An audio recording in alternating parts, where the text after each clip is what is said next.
सोते खाते पीते हर अवस्था में नमोकार महामंत्र को स्मरण करने के लिए कहा गया। किसी पशु को भी यदि ऐसा नमोकार मंत्र श्रवण कराया गया, सुनाया गया, तो उसका भी बेड़ा पार हो गया।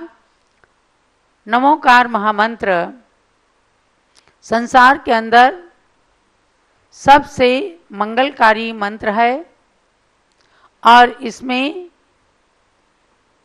5 महान आत्माओं को नमन किया गया और उन महान आत्माओं के गुणों को हर व्यक्ति प्राप्त कर सकता है, ऐसी भावना व्यक्त की गई। इसीलिए किसी व्यक्ति विशेष को इसमें नमन न करके गुणों को नमन किया गया है।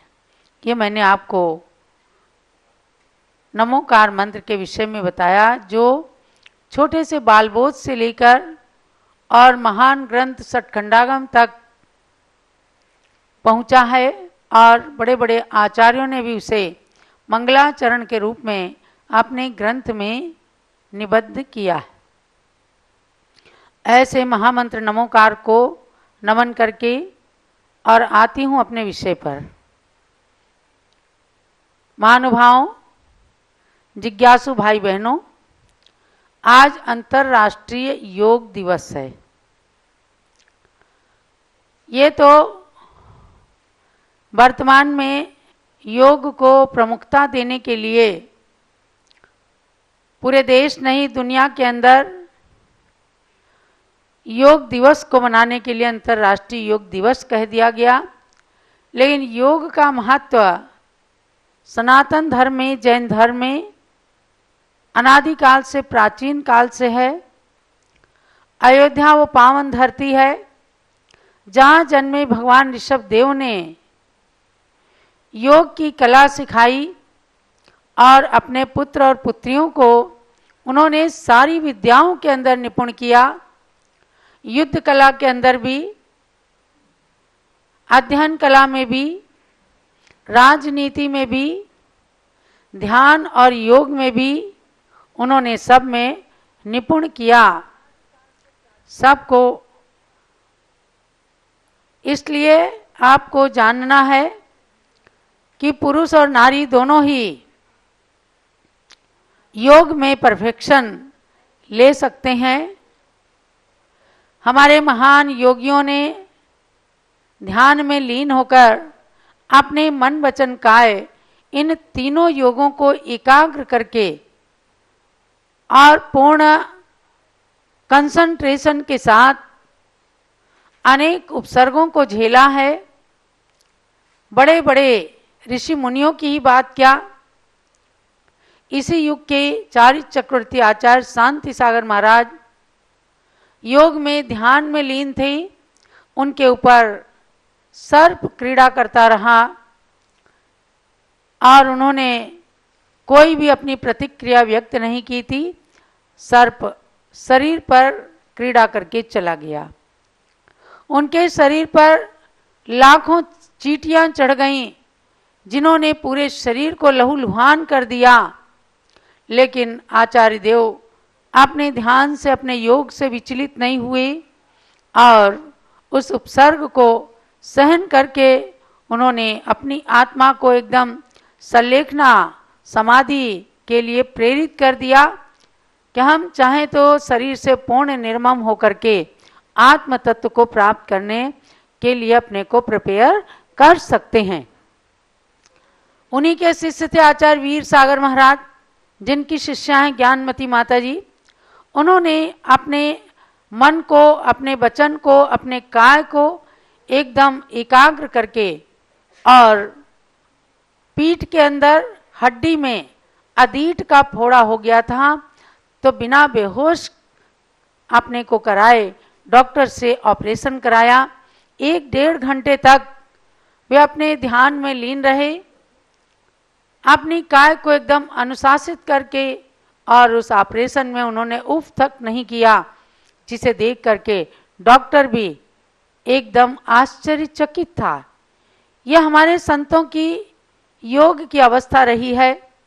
उन्हीं की शिष्या ज्ञानमती माता जी, जो योग और ध्यान की प्रतिमूर्ति के रूप में आपके सामने विराजमान है। कैसे, आप जानिए। सबसे पहले तो ये 20वीं सदी की प्रथम बाल ब्रह्मचारिणी साध्वी हैं। इन्होंने संसार शरीर भोगों का स्पर्श नहीं किया और अपने शरीर को तपस्या की अग्नि में तपाकर कुंदन बना लिया। तो आज इनका रोम रोम योग, ध्यान, अध्ययन, ब्रह्मचर्य से एकदम पावन, पवित्र, अतिशयकारी बन गया। दूसरी बात, इन्होंने अपने जीवन के अंदर ध्यान को और योग को बहुत अधिक महत्व दिया। तो सर्वप्रथम सन 1965 में भगवान बाहुबली के चरणों में पिंडस्थ ध्यान किया और मन वचन का योग को केंद्रित किया। तब इन्हें ध्यान के अंदर एक अलौकिक अद्भुत प्रकाश दिखाई दिया और अकृत्रिम चैत्यालयों की संख्या दिखाई दी। नदी, पर्वत, क्षेत्र, सब कुछ इन्होंने ध्यान के अंदर पाया। वही ध्यान साकार होकर के आज हस्तिनापुर में जम्बूद्वीप रचना, 13 द्वीप की रचना आदि के रूप में साकार हुई है। ये सब ध्यान और योग की महिमा है। इन्होंने ध्यान योग के बल पर भूगोल को प्रदर्शित किया। इन्होंने अपने ध्यान और योग के बल पर इतिहास को अनेक तीर्थों पर साकार कर दिया। हस्तिनापुर तीर्थ इसका जीता जागता उदाहरण है। आज अयोध्या सनातन जैन संस्कृति को लेकर के विश्व के क्षितिज पर पहुंचा है। यहाँ के सारे इतिहास साकार हो रहे हैं। इसलिए एक कवि ने इनके बारे में कहा, जो बतलाते नारी जीवन लगता मधुरस की लाली है। जो बतलाते नारी जीवन लगता मधुरस की लाली है, वह त्याग तपस्या क्या जाने कोमल फूलों की डाली है। जो कहते योगों में नारी, जो कहते योगों में नारी नर के समान कब होती है, ऐसे लोगों को ज्ञानमती का जीवन एक चुनौती है। ऐसे लोगों को ज्ञानमती का जीवन एक चुनौती है। जिन्होंने योग के माध्यम से सारे संसार को चुनौती दी, चैलेंज किया कि अगर नारी भी चाहे तो हर क्षेत्र में अपना कीर्तिमान स्थापित कर सकती है। नारी अगर काया से कोमल है तो आत्मा को कठोर तपस्या के द्वारा स्वर्णमयी भी बना सकती है। और यही कारण है कि आज एकदम सूक्ष्म नीरस भोजन करके भी 73 साल की तपस्या करते हुए आज हम सबके सामने सिंहनी के समान, शेरनी के समान जैन धर्म के प्राचीन सिद्धांतों को जब बताती हैं तो बड़े बड़े विद्वान भी इनके ज्ञान से प्रभावित हुए बिना नहीं रहते। 91 साल की उम्र है। आने वाली शरद पूर्णिमा को यह अपने जीवन के 91 वर्ष पूर्ण करके 92 में प्रवेश करेंगी। और जो भी कुछ है, आज इनका शरीर जो दुबला पतला दिख रहा है, आत्मा से ये एकदम बहुत बलवान है। क्योंकि हर वक्त सुबह से लेकर रात तक हम लोग इनकी सारी चर्या को देखते हैं कि किस तरह से इन्होंने अपने मन वचन काय तीनों योगों को अनुशासित किया है। और अनुशासन एक ऐसी चीज है जो सारी उपलब्धियों को करा देती है। सुबह आंख खुलने से लेकर और रात को नींद आने से पहले पहले तक ये अपने केवल शरीर को ही नहीं, मन को पूर्ण अनुशासित करके और आत्मा के प्रति ही संलग्न रहती हैं, एकदम तन्मय रहती हैं। आज यही कारण है कि जो कुछ भी आपको दिख रहा है ये सब ज्ञानमती माता के योग, ध्यान, एकाग्रता, संयम, ब्रह्मचर्य, तपस्या के बल पर ही दिख रहा है। आज आप सबको एक संकल्प करना है कि जो योग हमारे आचार्यों ने, तीर्थंकर भगवंतों ने और ज्ञानार्णव जैसे ग्रंथ में श्री शिवचंद्राचार्य ने जो महान ध्यान का और योग का वर्णन किया है, उसको भी एक बार पढ़ें और अपने मन को अनुशासित करके चाहे 5 मिनट के लिए प्रतिदिन चिंतन, ध्यान, योग अवश्य करें।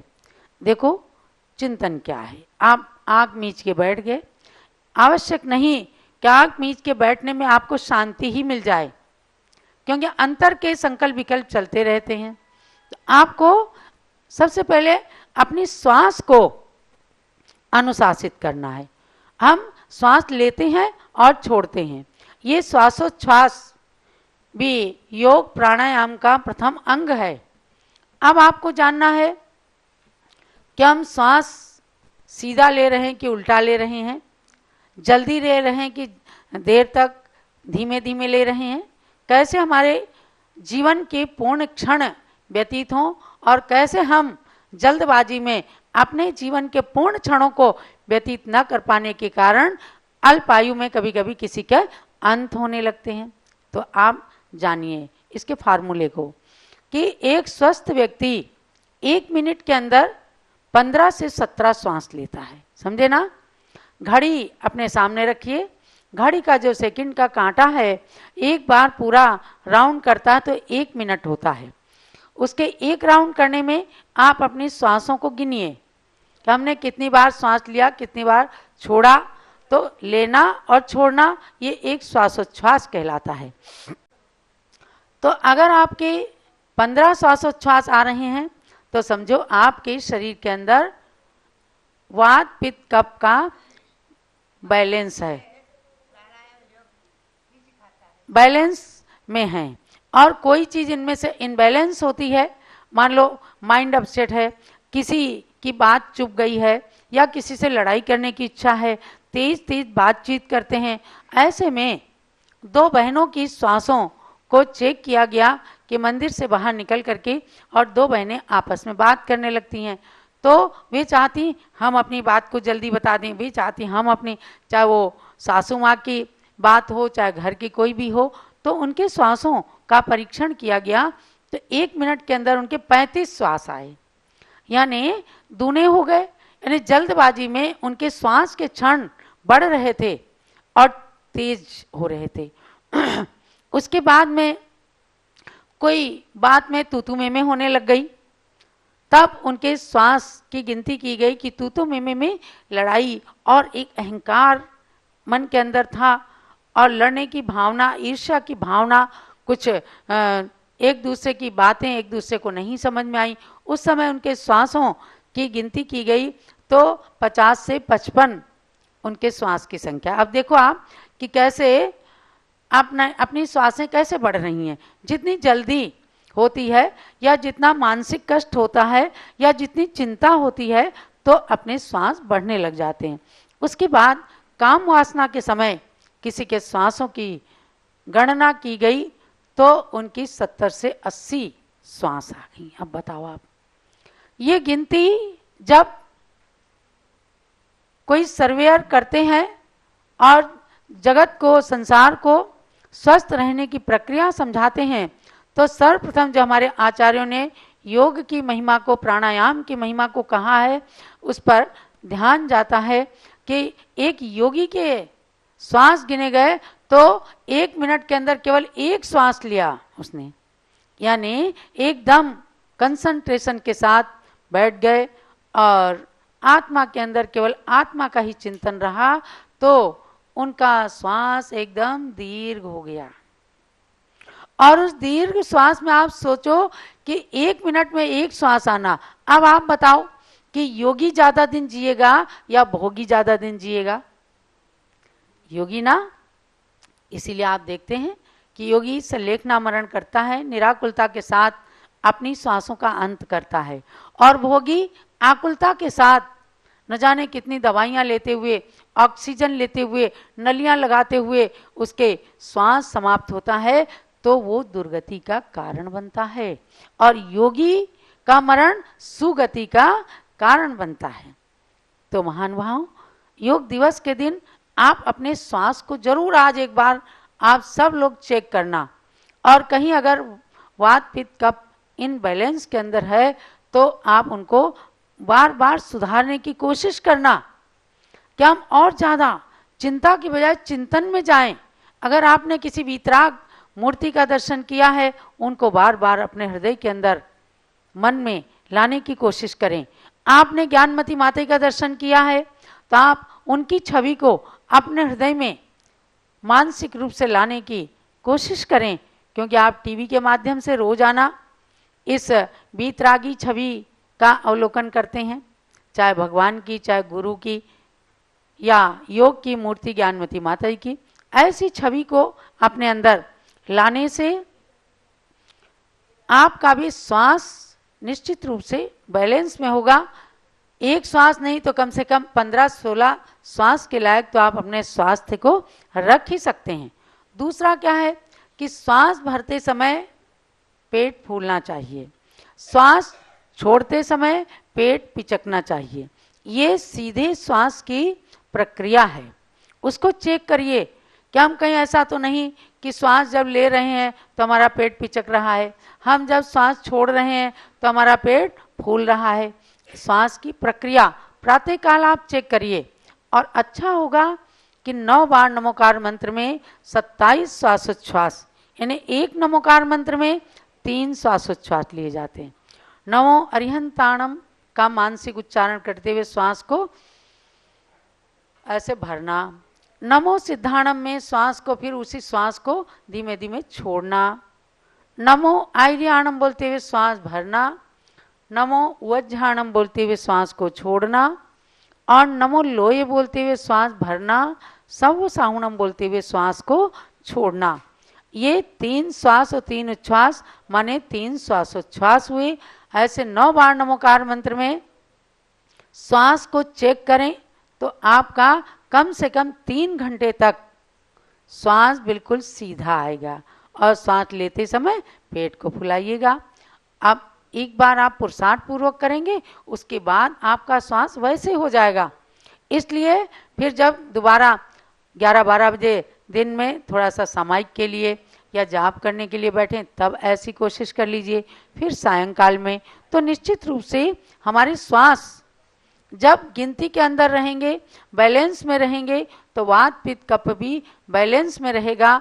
और हमारा योग दिवस मनाना भी अपने स्वास्थ्य की दृष्टि से एकदम अच्छा हो जाएगा।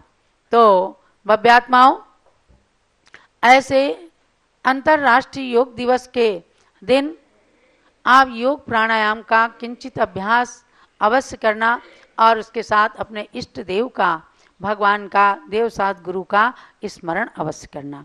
अब मैं आपको विषय पर लाती हूँ कि महान योगी, महान ध्यानी जो हमारे महामुनिराज हुए हैं, उनके नमन के साथ आज हमारे 6 ढाला की 5वीं ढाल प्रारंभ होती है। 4 ढाल में आपने संसार के दुखों का वर्णन, उसका कारण, मिथ्यात्व और उसके छोड़ने की प्रक्रिया यानी सम्यक दर्शन को प्राप्त करना, ये पढ़ा। 4थी ढाल के अंदर तरह तरह से सम्यक ज्ञान की बात जानते हुए आपने सम्यक ज्ञान को परम अमृत रूप औषधि जाना, और सम्यक चारित्र के विषय में जानकर श्रावक के 12 व्रतों के बारे में जान लिया। उनमें होने वाले दोषों को भी, 12 व्रतों के 5-5 दोष, 5-5 अतिचार, ऐसे 60 अतिचारों को भी जानकर अपने व्रतों को निर्दोष बनाने की प्रक्रिया समझ ली। अब हम आते हैं कि सकल चारित्र धारी जो महामुनि हैं, उनकी क्या स्थिति होती है। आज पंचम काल में भी ऐसे मुनिवर होते हैं, और पंचम काल के अंत तक भी मुनि, आरिका, छुल्लक, छुल्लिका रूप चतुर्विध संघ विद्यमान रहेगा। इस बात को हमें कुंद कुंद आचार्य के शब्दों से भी जान लेना है। तो 5वीं ढाल में शुरुआत के साथ में जरा आप लोग हाथ जोड़ लीजिएगा और बड़ी श्रद्धा के साथ उन मुनियों का स्मरण करें जिन्होंने सकल व्रत, महाव्रतों को धारण करके अपने जीवन का कल्याण किया है और संसार का भी कल्याण करने में भी तत्पर हैं। मुनि सकल व्रती बड़ भागी, भव भोगन ते वैरागी, वैराग्य उपावन माई, चिंते अनुप्रेक्षा भाई।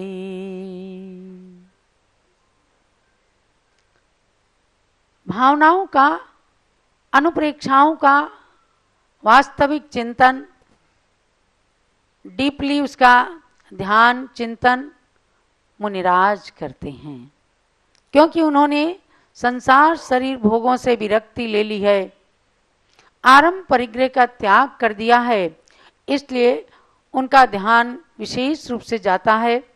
इसलिए कहा मुनि सकल व्रती बड़ भागी। बड़ भागी माने बड़े भाग्यवान होते हैं। कौन?